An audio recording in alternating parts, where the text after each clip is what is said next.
আগুনে পুড়ে যাচ্ছে বিশাল বনভূমি।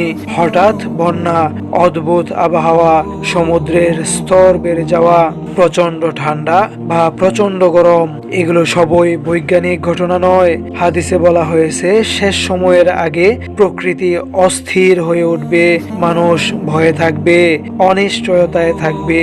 দুনিয়া যেন আমাদেরকে সতর্ক করে দিচ্ছে কিছু একটা বড় ঘটনা আসছে।